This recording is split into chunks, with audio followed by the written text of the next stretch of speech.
आप सभी का स्वागत है हमारे YouTube चैनल आरटी कैंपस पे। आज का डेट कितना है? आज डेट हो गया 24।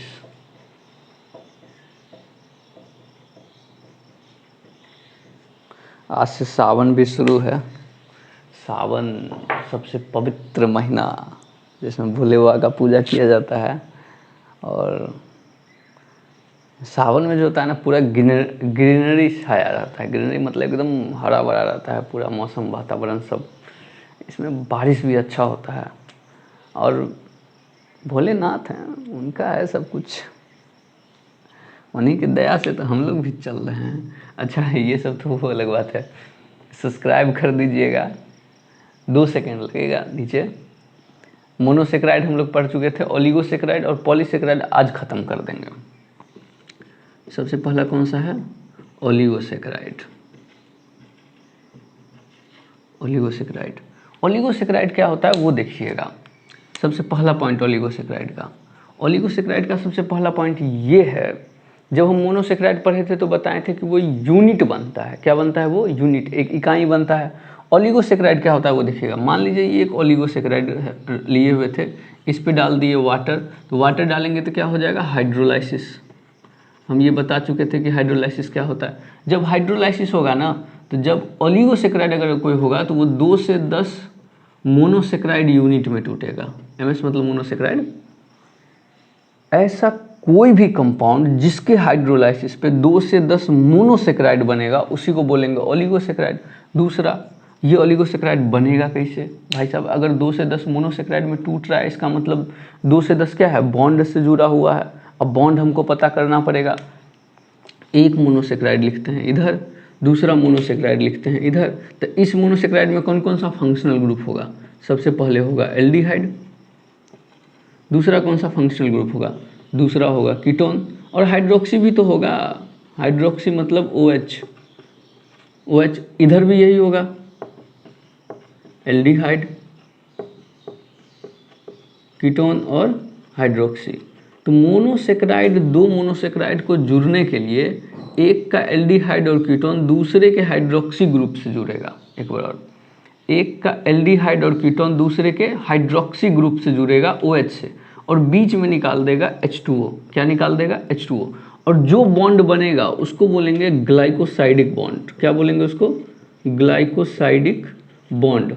और ये बॉन्ड बनने के लिए H2O निकला है तो इसको बोलेंगे डिहाइड्रेशन। क्या बोलेंगे? Dehydration bond formation. Dehydration bond formation मतलब डी मतलब निकालना, हाइड्रेशन मतलब पानी, पानी को निकालना, बॉन्ड फॉर्मेशन मतलब बॉन्ड का बनना। कैसे बना बॉन्ड? एक मोनोसेक्राइड का एल्डिहाइड और कीटोन दूसरे मोनोसेक्राइड के हाइड्रोक्सी ग्रुप के साथ जुड़कर वाटर को हटा देता है और ग्लाइकोसाइडिक बॉन्ड और एक बॉन्ड फॉर्म करता है, बॉन्ड बनाता है, जिसको बोलते हैं ग्लाइकोसाइडिक बॉन्ड। ये ग्लाइकोसाइडिक बॉन्ड चूंकि वाटर के रिमूवल के साथ बना है, इसलिए इसको बोलते हैं डिहाइड्रेशन बॉन्ड फॉर्मेशन। क्या बोलते हैं इसको? Dehydration bond formation. क्या बोलते हैं? Dehydration bond formation. हट गए? इसका स्क्रीनशॉट ले लीजिएगा।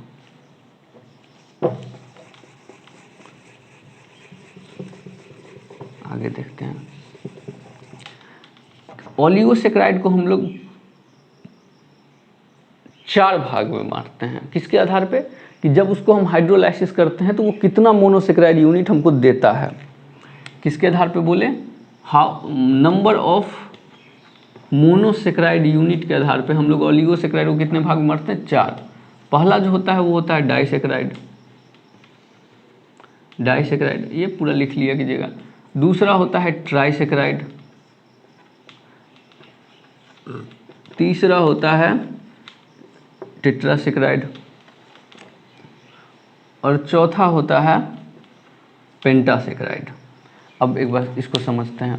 डाइसेक्राइड में क्या? डाई मतलब 2, सेक्राइड मतलब 2 मोनोसेक्राइड यूनिट, ट्राई मतलब 3, ट्राई मतलब 3 मोनोसेक्राइड यूनिट, टेट्रा मतलब 4 मोनोसेक्राइड यूनिट, पेंटा मतलब 5 मोनोसेक्राइड यूनिट। डाइसेक्राइड मतलब क्या बोले? 2 मोनोसेक्राइड यूनिट, ट्राई मतलब 3 मोनोसेक्राइड यूनिट, टेट्रा मतलब 4 मोनोसेक्राइड यूनिट और पेंटा मतलब 5 मोनोसेक्राइड यूनिट। ये चीज़ है। अब डाइसेक्राइड में देखिए एग्जाम्पल, डाइसेक्राइड में सबसे बेस्ट एग्जाम्पल होता है मेल्टोज, दूसरा एग्जाम्पल है सुक्रोज, तीसरा एग्जाम्पल है लैक्टोज और चौथा एग्जाम्पल है ट्रेहोलोज। ट्रेहोलोज इसका देखते हैं। ट्राइसेक्राइड का एग्जाम्पल है रेफिनोज। अच्छा, डाइसेक्राइड को अपने को पढ़ना है आगे थोड़ा डिटेल में तो पढ़ लेंगे, पहले ये सब देख लेते हैं। ट्राइसेक्राइड का एग्जाम्पल क्या है? रेफिनोज। रेफिनोज बना होता है गैलेक्टोज, ग्लूकोज और फ्रक्टोज के मिलने से, गैलेक्टोज, ग्लूकोज और फ्रक्टोज के मिलने से। टेट्रासेक्राइड का एग्जाम्पल है एस्टाइकोज, ये बना होता है गैलेक्टोज, ग्लूकोज और फ्रक्टोज के मिलने से। पेंटासेक्राइड का एग्जाम्पल है बारबेक्यूओज, यहाँ यू है, ये बना होता है गैलेक्टोज, ग्लूकोज और फ्रक्टोज से मिलने से। देखिए हम लोग जब पिछली क्लास में मोनोसेक्राइड पढ़े थे तो गैलेक्टोज को एक मोनोसेक्राइड यूनिट माने थे, ग्लूकोज को भी माने थे, फ्रक्टोज को भी माने थे। देखिए यहाँ पर कितना मोनोसेक्राइड यूनिट है? 3 है। हो सकता है वो सेम भी हो अलग भी हो, हमको मतलब नहीं है, हमको गिनना है मोनोसेक्राइड यूनिट। यहाँ 3 है ट्राइसेक्राइड, यहाँ कितना 1 2 3 4 4 है। टेट्रासेक्राइड यहाँ कितना 1 2 3 4 5 है। पेंटासेक्राइड, ठीक है। अब हम लोग डाइसेक्राइड को थोड़ा डिटेल में पढ़ेंगे, डाइसेक्राइड को हम लोग डिटेल में पढ़ेंगे। स्क्रीनशॉट ले लीजिए, हाँ स्क्रीनशॉट ले लिया कीजिएगा। हमको मेरा भाई बताया कि भैया बोर्ड पर से हट जाया करो ताकि स्टूडेंट स्क्रीनशॉट ले सके। इसी तरीके सजेशन दीजिएगा तभी ना काम होगा। कोई महान आदमी तो पैदा लेता नहीं है, महान आदमी थोड़ी कोई पैदा लेता है, महान आदमी बनता है। हमको महान बनाने के लिए 2 सेकंड लगेगा। सब्सक्राइब कर दीजिए और शेयर कर दीजिए। आगे देखिए डाइसेक्राइड हम लोग थोड़ा ठीक से देखते हैं। डाइसेक्राइड में पहला क्या लिखे थे? मेल्टोज, दूसरा क्या लिखे थे? सुक्रोज और तीसरा क्या लिखे थे? लैक्टोज और चौथा क्या लिखे थे? ट्रेहोलोज। उसको रहने दीजिए। मेल्टोज जो होता है ना ये 2 ग्लूकोज से मिलकर बना होता है। कितने से? 2 ग्लूकोज से। सुक्रोज जो होता है ये ग्लूकोज और फ्रक्टोज से मिलकर बना होता है। लैक्टोज जो होता है ग्लूकोज और गैलेक्टोज से मिलकर बना होता है। अच्छा, ये बात और ध्यान रखना है कि जब 2 मोनोसेक्राइड या उससे ज़्यादा मोनोसेक्राइड जब एक दूसरे से मिलेगा तो वो स्ट्रेट चेन फॉर्म में नहीं रहेगा, रिंग फॉर्म में रहेगा, तभी वो एक दूसरे से मिलेगा। हम ग्लूकोज का आपको रिंग फॉर्म बताए थे पिछले क्लास में, अगर ध्यान हो तो। ऐसा कुछ, नीचे OH, यहाँ CH2OH, यहाँ भी OH, यहाँ भी OH, यहाँ भी OH, ऐसा कुछ बताए थे। 2 ग्लूकोज यूनिट है। हम मेल्टोज का स्ट्रक्चर समझेंगे, इससे सब कुछ समझ में आ जाएगा। देखिए एक बार और बनाते हैं।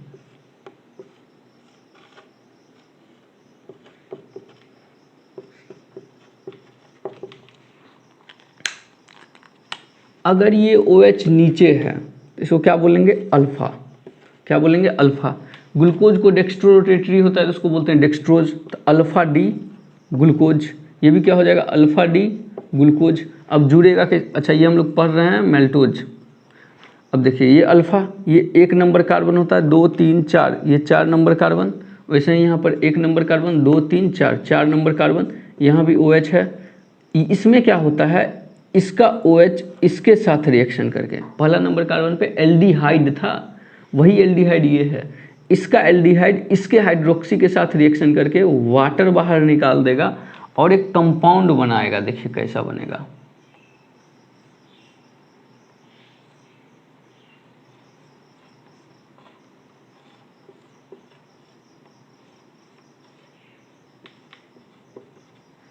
ये ऑक्सीजन, ये जो बॉन्ड बना है ना अपने को बीच में, ये इसी को बोलते हैं ग्लाइकोसाइडिक बॉन्ड। ये ग्लाइकोसाइडिक बॉन्ड कैसे बना है? अल्फा, पहले नंबर का कार्बन 1 नंबर था, अगले नंबर कार्बन 4 नंबर था, अल्फा 1,4 बॉन्ड बना है। अल्फा क्यों बोलना है? क्योंकि OH नीचे था। हम पिछले क्लास में एनोमर पढ़ाए होंगे, एनोमरिक कार्बन। पहला नंबर कार्बन अल्फा क्यों बोले? क्योंकि नीचे था। डी मतलब डेक्स्ट्रोज है, डेक्स्ट्रोज शुगर है, डेक्स्ट्रोरोटेटरी है, तो अल्फा 1,4 बॉन्ड बना। अल्फा 1,4 बॉन्ड बना है या फिर अल्फा 1,4 लिंकेज हुआ है। अब देखते हैं ये रिड्यूसिंग है या नॉन रिड्यूसिंग। अगर सोच के देखिए यहाँ पर इस कार्बन पे क्या था एक्चुअली में, एल्डिहाइड था या कीटोन होता, तो एल्डिहाइड तो इसका चला गया, लेकिन इसका एल्डिहाइड क्या है, अभी भी फ्री है।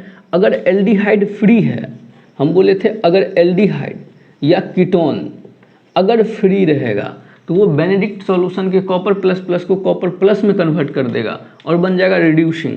अगर एल्डिहाइड और कीटोन फ्री रहेगा मतलब बॉन्ड में नहीं जाएगा, तो वो कैसा शुगर होगा, रिड्यूसिंग शुगर होगा। कैसा शुगर होगा, रिड्यूसिंग। इसका मतलब ये मेल्टोज कैसा शुगर है, रिड्यूसिंग शुगर है, क्योंकि उसका एक आगे वाले ग्लूकोज का पहला नंबर का कार्बन का एल्डिहाइड क्या है, फ्री है। दूसरा पॉइंट, जितने प्रकार के भी डाइसेक्राइड है ना, सब स्वीट होते हैं। स्वीट मतलब मीठे होते हैं। सुक्रोज देखते हैं, सुक्रोज जो होता है ना, इसको बोलते हैं ये प्लांट ट्रांसपोर्टेशन में हेल्प करता है। प्लांट ट्रांसपोर्टेशन में हेल्प करता है, मतलब प्लांट के अंदर एक जगह से दूसरी जगह जो शुगर मूव करता है वो सुक्रोज होता है। दूसरा, इसको जनरली हम लोग बोलते हैं टेबल शुगर या कॉमर्शियल शुगर। टेबल शुगर या कॉमर्शियल शुगर। टेबल शुगर और कॉमर्शियल शुगर क्यों बोले, क्योंकि सबसे ज़्यादा जब हम लोग चीनी खाते हैं या बेचते हैं या टेबल पे रखते हैं, चाय में चीनी डाल दीजिए, दूध में चीनी डाल दीजिए, वो सब चीनी जो होता है ना, वो होता है सुक्रोज। चूँकि सुक्रोज जो है सबसे ज़्यादा टेबल पे, टेबल मतलब होता है डाइनिंग टेबल, कॉमर्शियली यूज होता है, तो इसको टेबल शुगर और कॉमर्शियल शुगर बोलते हैं।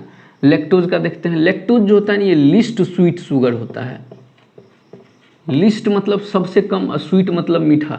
लैक्टोज मीठा है, मीठा नहीं है वो बात नहीं है, मीठा है लेकिन सबसे कम मीठा है, और ह्यूमन मिल्क में सबसे ज़्यादा पाया जाता है।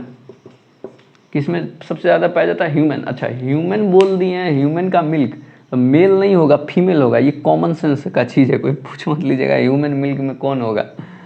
लैक्टोज सबसे कम मीठा होता है, साथ में ह्यूमन मिल्क में सबसे ज़्यादा पाया जाता है। ठीक है, ये जो हम लोग ओवरव्यू देखे हैं ना, बस इतना ही ओलिगोसेक्राइड है। अच्छा, माल्टोज को माल्ट शुगर भी बोलते हैं, याद रहे तो भी अच्छा, ना रहे तो भी अच्छा। अपने को क्या करना, पहले इसका स्क्रीनशॉट ले, अपने को क्या करना है वो ध्यान रखिएगा।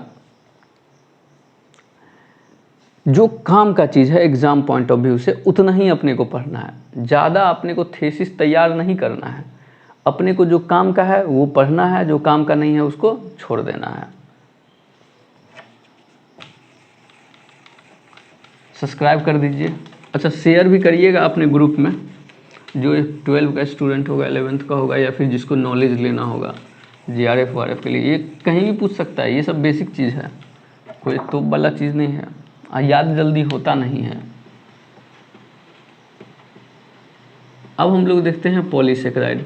पॉलीसेक्राइड क्या होता है, फिर वही काम करते हैं। पहले पॉइंट में हम लोग कंपाउंड लिए, इसका कर दिए वाटर के साथ हाइड्रोलाइसिस। जब हाइड्रोलाइसिस करेंगे, जब 10 से ज़्यादा, लगभग 10 से ज़्यादा मोनोसेक्राइड यूनिट देगा, क्या देगा, मोनोसेक्राइड यूनिट, तो उसी को बोलेंगे हम लोग पॉलीसेक्राइड। क्या बोलेंगे, पॉलीसेक्राइड। दूसरा पॉइंट, हर एक पॉलीसेक्राइड इनसॉल्युबल होता है और स्वीट नहीं होता है। क्या बोले, हर एक पॉलीसेक्राइड इनसॉल्युबल होता है, मतलब घुलनशील नहीं होता है और स्वीट भी नहीं होता है, मीठा भी नहीं होता है। न तो घुलता है और न मीठा होता है। इसको लिखने देखते हैं कोशिश। इनसॉल्युबल होता है और स्वीट भी नहीं होता है। अगला पॉइंट, पॉलीसेक्राइड को हम उसके फंक्शन के आधार पे, क्रिया के आधार पे, किसके आधार पे, फंक्शन के आधार पे दो भाग में बांटते हैं। किसके आधार पे, फंक्शन के आधार पे ये दो होता है। एक ऐसा पॉलीसेक्राइड जो न्यूट्रिशन के लिए आएगा, दूसरा ऐसा पॉलीसेक्राइड जो स्ट्रक्चर बनाएगा। कितने प्रकार के हो जाते हैं, दो। फंक्शन, क्रिया के आधार पे पॉलीसेक्राइड काम क्या कर रहा है। पहला तो ऐसा पॉलीसेक्राइड जो न्यूट्रिशन का काम करेगा, दूसरा ऐसा पॉलीसेक्राइड जो स्ट्रक्चर बनाने का काम करेगा। लेकिन नंबर मोनोसेक्राइड यूनिट कौन सा है, टाइप्स ऑफ मोनोसेक्राइड टाइप्स, कौन सा मोनोसेक्राइड टाइप्स जुड़ा हुआ है एक दूसरे से, उसके आधार पे भी इसको दो भाग में बांटते हैं। पहला बोलते हैं होमोपॉलीसेक्राइड, क्या बोलते हैं, होमोपॉलीसेक्राइड। दूसरा बोलते हैं हेटेरोपॉलीसेक्राइड। हेटेरोपॉलीसेक्राइड क्या मतलब हुआ इसका, होमोपॉलीसेकेराइड का मतलब हुआ ऐसा पॉलीसेकेराइड जिसमें एक ही प्रकार का मोनोसेकेराइड यूनिट जुड़ा हो, और हेटेरोपॉलीसेकेराइड का मतलब हुआ ऐसा पॉलीसेकेराइड जिसमें अलग अलग प्रकार का मोनोसेकेराइड यूनिट जुड़ा हो। एक बार और, होमोपॉलीसेकेराइड का मतलब हुआ ऐसा पॉलीसेकेराइड जिसमें एक ही प्रकार का मोनोसेकेराइड यूनिट जुड़ा हो, और हेटेरोपॉलीसेकेराइड का मतलब हुआ जिसमें अलग अलग प्रकार का। क्या कहने का मतलब, मान लीजिए ये मोनोसेकेराइड यूनिट फर्स्ट है तो यही n बार जुड़ जाएगा। अगर मोनोसेकेराइड यूनिट सेकेंड रहता, फर्स्ट सेकेंड मतलब है अलग अलग, अगर सेकेंड रहता तो ये n बार जुड़ जाता, चाहे ये एक बार जुड़े दो बार जुड़े, ग्लाइकोसाइडिक बॉन्ड बनेगा। ग्लाइकोसाइडिक बॉन्ड बनने के लिए या तो अल्फा 1,4 लिंकेज होना चाहिए या अल्फा 1,6। अल्फा 1,4 कहने का मतलब है पहले कार्बन का 1 दूसरे कार्बन का 4, इसमें दूसरे रिंग का 4, इसमें कहने का मतलब है पहले रिंग का 1 दूसरे रिंग का 6। ये रिंग बनेगा उस समय जब हमको लीनियरली ले जाना होगा सीधा चेन, और ये रिंग बनेगा उस समय जब हमको उसको ब्रांच में तोड़ना होगा। एक बार, अल्फा 1,4 उस समय बॉन्ड बनेगा जब हमको चेन जो है पॉलीसेकेराइड सीधा बनाना पड़े, और अल्फा 1,6 उस समय बनेगा जब हम उसको सीधा जा रहा था उसको ब्रांच में कन्वर्ट करना पड़े। ये क्या है, लीनियर, और ये क्या है, ब्रांच। अगला पॉइंट, जब भी ये बीटा शब्द आ जाए ना, बीटा 1,3 हो या बीटा 1,4 हो या बीटा 1,6 हो या बीटा के साथ कुछ भी, तो ये ध्यान रखिएगा कि ये बीटा बॉन्ड जो भी बनाएगा ना, इस बीटा बॉन्ड का खासियत क्या होता है, ये बॉन्ड तोड़ने के लिए हमारे शरीर में कोई भी एंजाइम नहीं पाया जाता है। अल्फा बॉन्ड हमारे शरीर, अल्फा बॉन्ड वाला पॉलीसेकेराइड हम में पच सकता है लेकिन बीटा बॉन्ड वाला नहीं पच सकता है। जहाँ भी ये बीटा बॉन्ड वाला चीज़ आ जाएगा ना, हमारे बॉडी में कोई एंजाइम है ही नहीं जो उसको तोड़ सकता है। अभी जस्ट पढ़ाएंगे सेलुलोज में बीटा बॉन्ड मिलता है, चूँकि उसमें बीटा बॉन्ड मिलता है, बीटा 1,4 बॉन्ड मिलता है, इसीलिए सेलुलोज हम लोग डाइजेस्ट नहीं कर पाते हैं। अगर अल्फा आराम से डाइजेशन हो जाएगा, खाएंगे पच जाएगा। अभी जस्ट हम लोग मेल्टोज सुक्रोज देखे तो उसमें क्या था, अल्फा। जैसे ही मिलेगा बीटा, उसका डाइजेशन नहीं होगा, उसका एक ही काम होगा स्ट्रक्चरल का काम, और अगर अल्फा लिख देंगे तो उसका काम होगा न्यूट्रिशन का काम। किसका काम होगा, न्यूट्रिशन का। इसका आप लोग स्क्रीनशॉट लीजिए, फिर आगे हम लोग देखते हैं।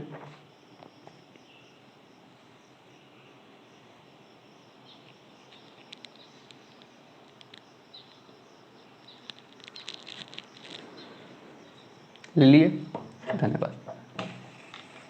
पॉलीसेकेराइड में हम लोग रिड्यूसिंग नॉन रिड्यूसिंग का बात ही नहीं करेंगे, क्योंकि पॉलीसेकेराइड इतना बड़ा चेन है, उसमें एक एल्डिहाइड मिलेगा भी एक अंतर पे, क्या फ़र्क पड़ता है, कुछ नहीं। हम तो अलग अलग बना रहे हैं, लेकिन आप ऐसे बनाइएगा कॉपी को आधा आधा करके, एक तरफ होमोपॉलीसेकेराइड एक तरफ हेटेरोपॉलीसेकेराइड, लेकिन हम इसको अलग अलग करके बना रहे हैं। पहले हम लोग पढ़ते हैं होमोपॉलीसेकेराइड। पहले हम लोग क्या पढ़ते हैं, होमोपॉलीसेकेराइड क्या होता है वो समझिए। होमोपॉलीसेकेराइड में पहले देख चुके हैं कि एक ही प्रकार का चेन रहेगा बना हुआ। इसमें पहला जो एग्जाम्पल है ना वो है सेलुलोज। सेलुलोज बना होता है ग्लूकोज मोनोसेकेराइड यूनिट का, लगभग 6K से लेकर 10K तक, 6,000 से 10,000 ग्लूकोज यूनिट एक दूसरे से साथ जुड़ता है, और ये बनाता है बीटा 1,4 लिंकेज। हम अभी जस्ट बोले थे अगर अल्फा हुआ तब तो न्यूट्रिशन के लिए, अगर बीटा हुआ तो स्ट्रक्चर के लिए, और वो हम में तो कम से कम इंसान के केस में तो डाइजेस्ट नहीं होगा क्योंकि हमारे में एंजाइम नहीं मिलेगा। सेलुलोज बना होता है ग्लूकोज का कितना यूनिट होता है, 6,000 से 10,000। उसमें बॉन्ड कौन सा होता है, बीटा 1,4 बॉन्ड होता है। फिर ये सबसे ज़्यादा पाया जाने वाला कंपाउंड है, highest present organic compound on earth. अच्छा, रूबिस्को भी है, तो हाईएस्ट तो नहीं है, मतलब हायर है। रूबिस्को सबसे ज़्यादा एक्चुअली में मिलता है, तो हाईएस्ट बोलते हैं, सेलुलोज भी बहुत ज़्यादा मिलता है। हाईएस्ट तो नहीं, हायर लिखते हैं, चलिए हायर। दूसरा, एक प्लांट में लगभग 50% होता है, लेकिन कॉटन के केस में ये 90% होता है सेलुलोज का प्रेजेंस वहाँ पे। तो सेलुलोज में हम लोग क्या क्या पढ़ें, सेलुलोज में पढ़ें कि 6,000 से 10,000 मोनोसेकेराइड का यूनिट जुड़ता है। तो यहाँ सेलुलोज में मोनोसेकेराइड क्या होता है, ग्लूकोज होता है। अगला पॉइंट क्या पढ़े, ग्लूकोज यहाँ बीटा फॉर्म में है। बीटा फॉर्म मतलब OH होगा उसका ऊपर। किस फॉर्म में है, बीटा फॉर्म में मतलब OH होगा ऊपर, और जहाँ बीटा मिल गया वो वाला मोनोसेक्राइड हमारे लिए कभी भी पचने का काम हम में नहीं पचेगा, क्योंकि एंजाइम नहीं मिलेगा, ये स्ट्रक्चर बनाने का काम करेगा। दूसरा देखते हैं, दूसरा एग्जाम्पल है स्टार्च। स्टार्च भी होता है होमोपॉलीसेक्राइड। होमोपॉलीसेक्राइड होता है मतलब इसमें भी ये ग्लूकोज का बॉन्ड मिलता है, ग्लूकोज n बार मिलता है। स्टार्च जो होता है ना वो होता है दो प्रकार का। अच्छा, स्टार्च जो होता है ना प्लांट में स्टोर फूड की तरह काम करता है। सुक्रोज हम बोले थे प्लांट में ट्रेवल करने के लिए काम करता है, मतलब शुगर जो है ना प्लांट के अंदर ग्लूकोज सुक्रोज के फॉर्म में ट्रेवल करता है, और प्लांट के अंदर भोजन जमा करने का जो रूप होता है वो होता है स्टार्च का। तो ये क्या है, store food material in plant, store food material in plant. अब जाहिर सी बात है फूड मटेरियल है, हम खा भी सकते हैं, तो इसमें बीटा बॉन्ड तो बनेगा नहीं, ठीक है, कॉमन सेंस का चीज़ है। स्टार्च को हम लोग दो भाग में बांटते हैं, पहला स्टार्च होता है एमाइलोज, दूसरा स्टार्च होता है एमाइलोपेक्टिन। पहला स्टार्च कौन सा है, एमाइलोज, और दूसरा स्टार्च है एमाइलोपेक्टिन। इसको समझते हैं। एमाइलोज में लगभग 250 से 300 यूनिट होता है मोनोसेक्राइड का, दूसरा इसमें लगभग 25 से 30 यूनिट होता है मोनोसेक्राइड का। दूसरा बात, इस 250 से 300 यूनिट ये लीनियर होता है, ये लीनियर के साथ साथ ब्रांच होता है। इसको सिर्फ लीनियर बनना था, इसलिए इसमें हमेशा अल्फा 1,4 लिंकेज मिलेगा। जब ये लीनियर बन रहा था तो इसको मिलेगा अल्फा 1,4, और जहाँ होगा ब्रांच वहाँ मिलेगा अल्फा 1,6 लिंकेज। तो मतलब एमाइलोज में कितने प्रकार का लिंकेज है, एक, अल्फा 1,4 अल्फा। एमाइलोपेक्टिन में कितने प्रकार का लिंकेज है, दो, अल्फा 1,4 एंड अल्फा 1,6। एक बार, एमाइलोज में कितने प्रकार का है, एक, अल्फा 1,4, एमाइलोपेक्टिन में दो, अल्फा 1,4 तो है लीनियर जाने के लिए और अल्फा 1,6 है घुमा देने के लिए। जब इसको हम आयोडीन के साथ टेस्ट करते हैं ना तो ये हमको डीप ब्लू कलर देता है और ये हमको रेड कलर देता है, किसके साथ, आयोडीन के साथ। अब ये ऐसा क्यों देता है वो सुनिएगा। जब हम लोग स्टार्च का देखते हैं ना तो स्टार्च हेलिकल फॉर्म में होता है, हेलिकल मतलब होता है स्पाइरल रूप में।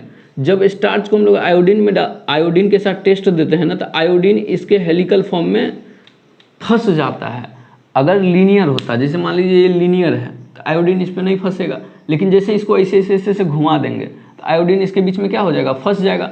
चूँकि आयोडीन इसके हेलिकल फॉर्म में फंस जाता है इसीलिए ये कलर देता है। तो एमाइलोज देता है ब्लू और एमाइलोपेक्टिन देता है रेड। स्टार्च होता है दो प्रकार का, एक अगर पोटैटो का बात करें तो उसमें 20% होता है एमाइलोज और 80% होता है एमाइलोपेक्टिन। किसके केस में, पोटैटो के केस में। याद रहे तो अच्छा, ना रहे तो अच्छा। अपने को जो याद रखना है वो ये दो पॉइंट है। एमाइलोज में सिर्फ मिलेगा अल्फा 1,4 लिंकेज और एमाइलोपेक्टिन में मिलेगा अल्फा 1,6। आप लोग इसका स्क्रीनशॉट लीजिए।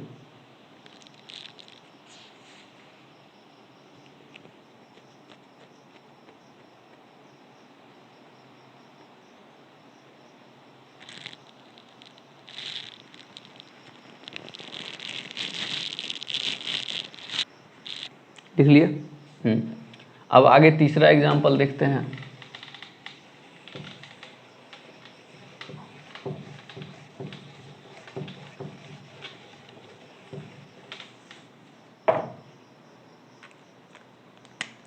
तीसरा एग्जाम्पल है ग्लाइकोजन।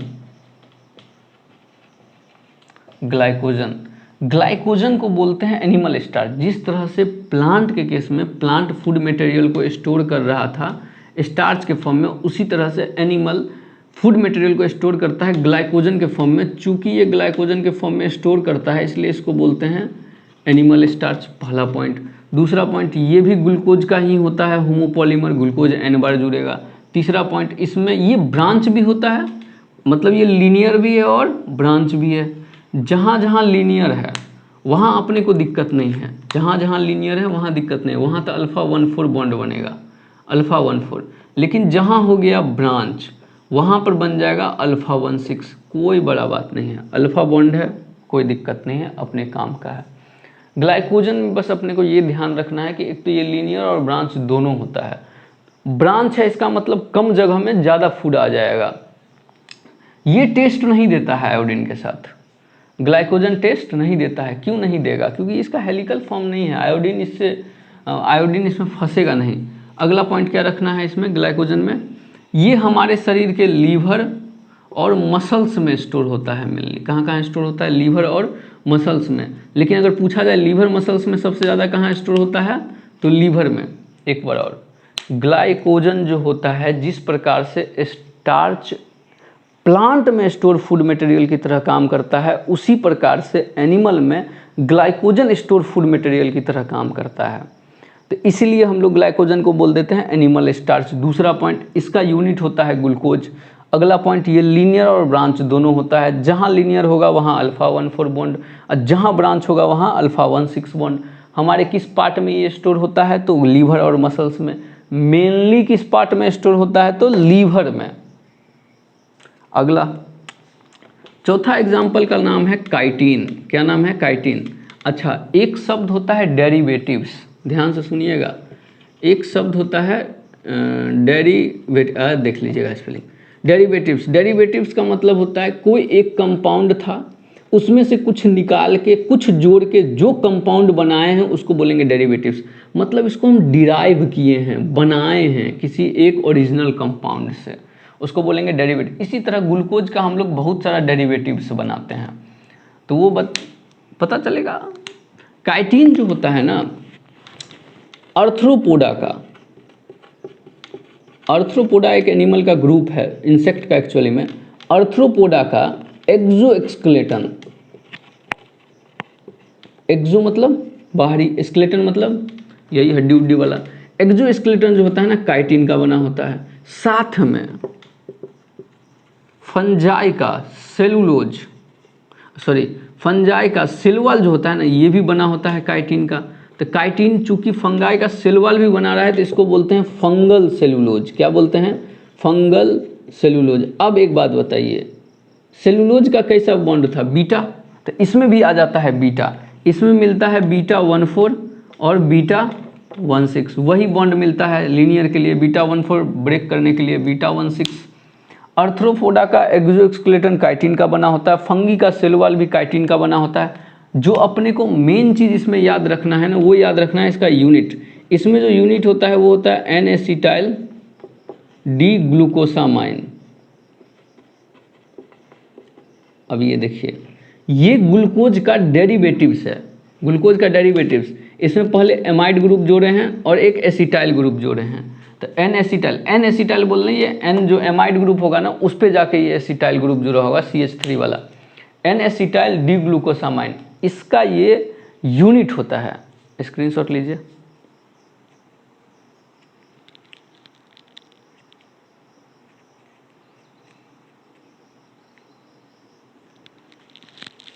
ले लिए, हाँ, एन एसिटाइल डी ग्लूकोसामाइन। ठीक है, अगला एग्जाम्पल, अब तो बस एक ही एग्जाम्पल बचा है, उसके बाद अपने को हेट्रोपॉलीसेकेराइड पढ़ना है। अगला एग्जाम्पल है इनुलिन। 5वां एग्जाम्पल है इनुलिन। इनुलिन जो होता है, इसका यूनिट होता है फ्रक्टोज। कौन होता है, ये सबसे छोटा पॉलीसेकेराइड होता है, स्मॉलेस्ट पॉलीसेकेराइड होता है। स्मॉलेस्ट पॉलीसेकेराइड, इसका यूनिट क्या होता है, फ्रक्टोज। और इसमें वही बॉन्ड बनेगा अल्फा 1,2। अच्छा, ये तो बताना, ग्लूकोज जब आता है तो अल्फा 14 या अल्फा 16, और जब फ्रक्टोज आता है तो अल्फा 1,2 बॉन्ड बनाता है, 1,2 बॉन्ड बनाता है। ठीक है, इनुलिन कोई ज़्यादा बड़ा चीज़ नहीं है, इसमें बस स्मॉलेस्ट याद रख लीजिए और इसका यूनिट याद रख लीजिए।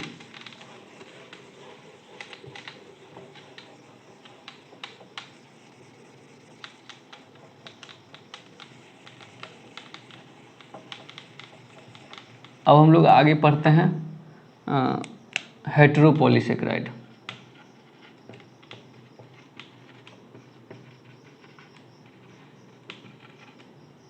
हेट्रोपॉलीसेकेराइड का मतलब क्या होता है, हेट्रोपॉलीसेकेराइड का मतलब होता है ऐसा पॉलीसेकेराइड जिसका यूनिट अलग अलग मोनोसेकेराइड यूनिट हो।